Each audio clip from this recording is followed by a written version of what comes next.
Aujourd'hui, un cap est franchi sur la déviation de Port-sur-Saône, puisque le chantier arrive à son terme. Alors bien sûr, la mise en service n'est pas encore pour demain, elle est plutôt pour 2021.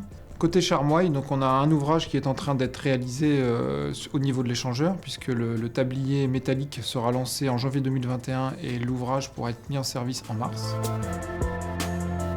Le viaduc de la Saône, qui est l'ouvrage majeur de 600 mètres de long sur le contournement, est en train d'être terminé. En janvier, on va pouvoir réaliser l'étanchéité sur le béton du tablier. Dernier ouvrage en chantier, l'ouvrage qui rétablira le chemin du gagne-pain. Pour permettre la mise en service de l'infrastructure dès l'année 2021, nous avons décidé de réaliser les enrobés dès l'année 2020, même si les enrobés ne seront pas circulés pendant plus de 6 mois. Pour rattraper une partie du retard que nous avons pris sur le viaduc de la Saône du fait de contraintes notamment géotechniques sous certaines des piles, nous avons décidé de réaliser certains travaux, notamment les chaussées et les terrassements, aux abords du viaduc, en même temps que la fin des travaux du viaduc. Cela nous permettra de mettre en service l'infrastructure à l'été 2021. Aujourd'hui, l'essentiel de la déviation est terminé avec un enrobé tout neuf qui est quasiment circulable. Mais il reste encore tous les travaux d'équipement de sécurité, donc les glissières, les panneaux, la signalisation au sol.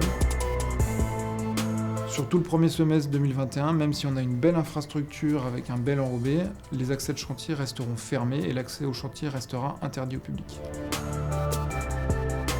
Les travaux d'enrobé de la déviation ont débuté le 19 août. La première partie a été réalisée entre Charmoille et la voie ferrée au niveau de Port-sur-Saône.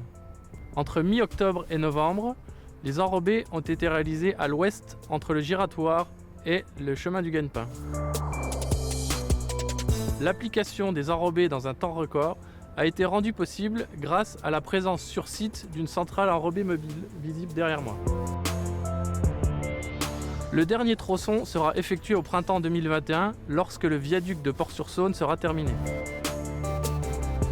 Le recours à une centrale mobile a de nombreux avantages, notamment d'un point de vue environnemental. Nous avons utilisé jusqu'à 40% d'agrégats d'enrobés. Ils sont issus de rabotage d'autres chaussées. Le recours à une centrale mobile telle qu'on aperçoit derrière permet d'avoir un bilan carbone très faible en regard de celui d'une centrale fixe. En effet, le recours au transport est réduit de façon drastique. Il y a beaucoup moins de circulation sur les axes et les camions circulent uniquement sur le chantier. Le deuxième point très important en faveur de l'environnement est le recours au gaz naturel. Il permet des rejets bien moindres que les produits pétroliers. Bonjour, bienvenue sur le chantier de Port-sur-Saône.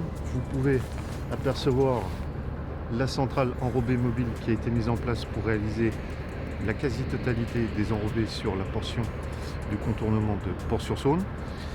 La spécificité de cette centrale est qu'elle est mobile et qu'elle a été utilisée pour un chantier de grande échelle. Pour cette centrale, 9 gros convois ont été mobilisés. Il faut compter environ une semaine de temps de montage. Vu les largeurs à mettre en œuvre, nous avons mobilisé une table HPC qui va jusqu'à 11,50 mètres de large. HPC veut dire haut pouvoir compactant. C'est la première table utilisée en France par le groupe Projet Martin. À cette table était associé un alimentateur qui permet de recevoir les enrobés pour ensuite les mettre dans le finisher. À cet atelier de mise en œuvre est joint du transport qui se fait directement sur le chantier vu la proximité immédiate de la centrale.